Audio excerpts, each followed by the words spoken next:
Oke Mas Bro, ini yang kemarin ya datang keadaan mati total.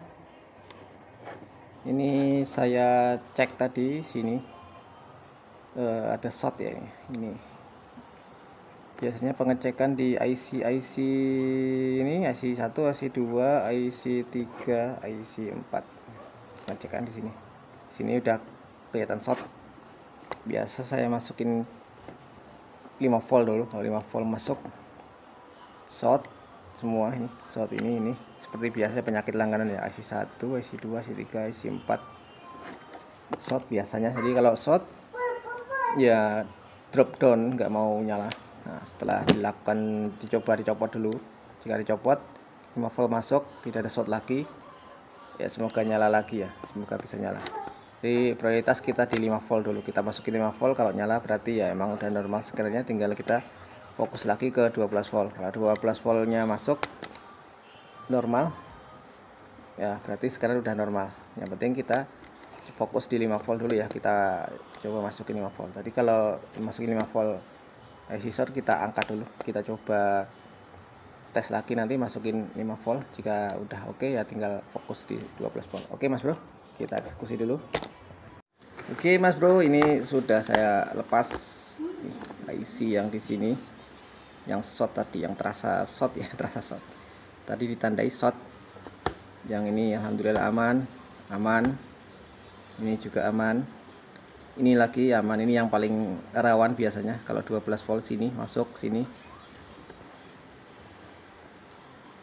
Ini juga biasanya rawan ya. Jadi yang terdeteksi short tadi yang sebelah sini coba udah saya lepas dulu lah untuk coba ya.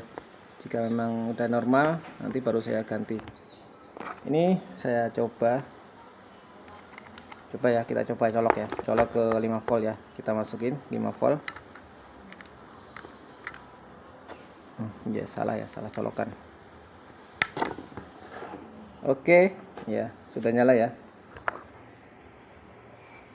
alhamdulillah sudah nyala Mas Bro. Jadi yang memang short IC nya ini tadi, IC nya ini ya, IC kecil ya. Ini tadi IC nya yang saya copot dari ini ya, dari board. Nanti coba kita ganti IC nya. Ini harap gunakan yang ori ya, kalau nggak ori nanti fungsi untuk deteksi ke motor, koneksi ke motornya terganggu, terutama untuk motor-motor terbaru. Jika ininya pakai yang tipe IC KW, jadi usahakan pakai IC yang ori ya. Ini kalau saya tenang Mas Bro, kalau saya servis ini saya pakaikan yang original Zodiac dari Zodiac asli ya. Saya jamin 1000% dari ori, dari Zodiac asli. Jadi saya nggak gunain barang-barang KW ya Mas Bro ya, saya gunakan yang ori pokoknya. Langsung diimpor dari Zodiac ya kalau saya ambil ini.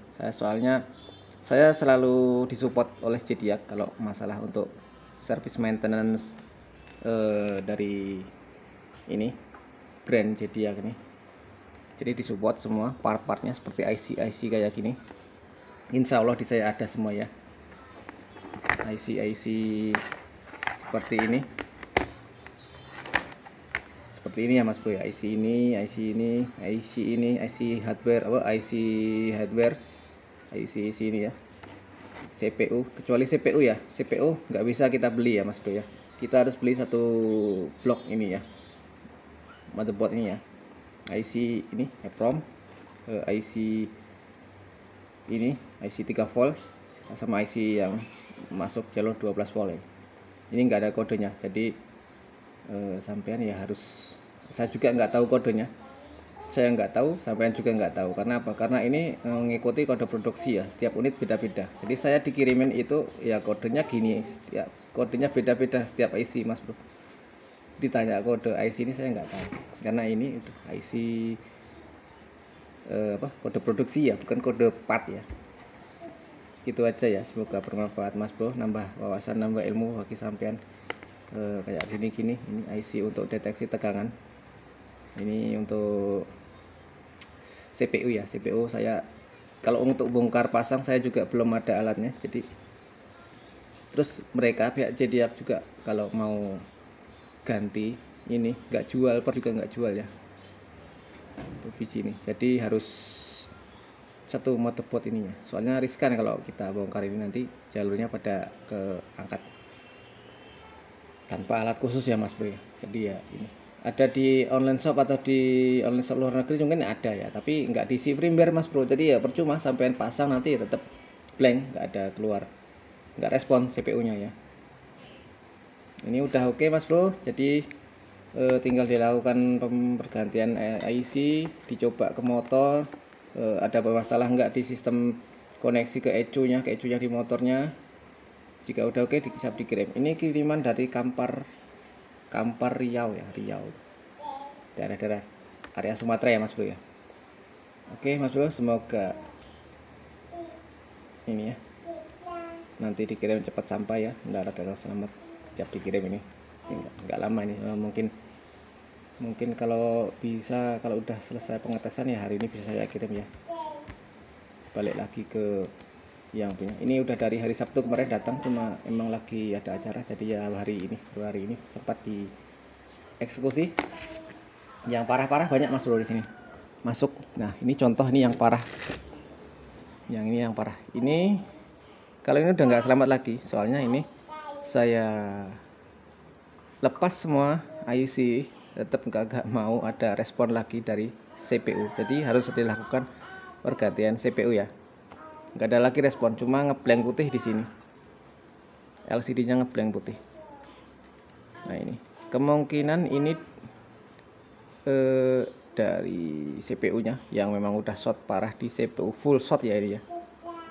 Kenapa tipe-tipe terbaru yang sering bermasalah ya Mas Bro ya? Kalau tipe-tipe lama sih ya ada, tapi jarang. Tapi kebanyakan ya tipe-tipe black motherboard kayak gini. Black motherboard ini tipe terbaru biasanya. IC-nya, CPU-nya RRI ya. CPU-nya RRI, bukan yang tipe-tipe lama kayak blue motherboard. Kalau blue motherboard yang seperti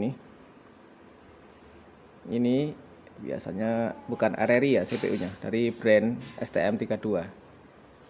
Ini kendalanya di SD card nggak mau ngebaca, ini nggak tahu di mana shotnya, ini belum ketemu.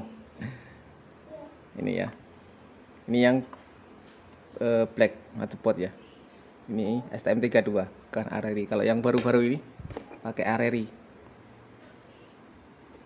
ya. Kadang-kadang kalau pas posisi apes ya gini Mas Bro, udah ngeblank parah, nggak bisa lagi terdeteksi, nggak bisa respon lagi CPU-nya. Jadi bagi yang tanya berapa biayanya perbaikannya, ya nggak bisa di pastinya ya Mas Bro ya, harus diperiksa dulu. Saya kasih estimasi aja, harganya segini. Nah ini juga sesuai kerusakannya nanti ya. Rata-rata kalau mati total itu estimasinya sekitar 6,5 ya. Itu udah, kalau mati total segitulah estimasi. Kalau cuma gagal connect paling ya 300-400 Mas Bro. Estimasinya segitu bagi yang tanya berapa biaya servis ya. Soalnya kalau kadang-kadang ada yang rusak, itu kadang rusak banyak Mas Bro. Kayak gini, kayak mati total, ada yang kemarin mati total itu semua diganti IC, sini ada total mungkin 5 IC saya dilakukan pergantian. Itu biasanya ya saya patok estimasi ya 6,5. Oke, gitu aja. Ini udah oke, siap dikirim. Nanti kita videokan pengetesannya. Oke Mas Bro, ini mau diupdate, harus dicolok ke laptop ya untuk update-nya. Ini dicolok dulu ke USB. Ini. Ya sudah nyala ya. Kita colok masuk ke memori USB. Tapi kita lihat versinya dulu. Versi lama ini ya, 2126 ya. Nah, 2126. Sininya nggak kebuka menunya, ini not found, nggak kebuka. Kita masuk ke memori USB.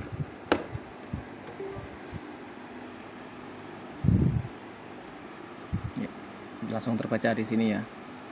Sini. Kita langsung di ini aja, dihapus saja. Prosesnya ini sedang berjalan, proses ini.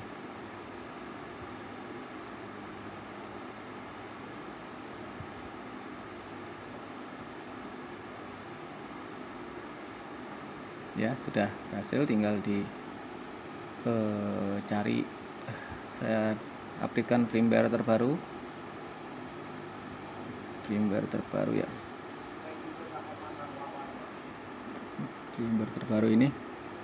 Nah, ini firmware terbaru ini,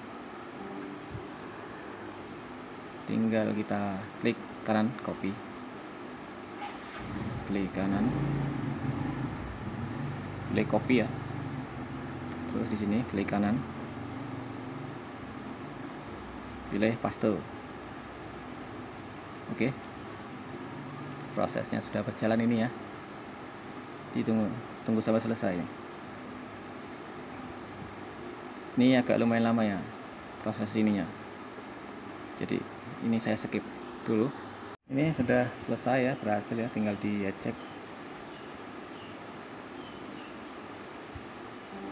Nah, berarti sudah tereject ya Mas Bro, tinggal dicabut ini, cabut terus dicolokkan lagi ya.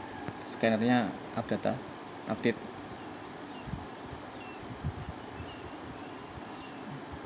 Finish ya, tunggu sampai selesai ya ini ya, kayak gini sampai ke luar menu. Jika sudah masuk menu, tinggal udah selesai, berarti udah berhasil, proses update nya udah berhasil ya. Ini masih loading, biasanya loading ini agak lama, sekitar 3 menitan.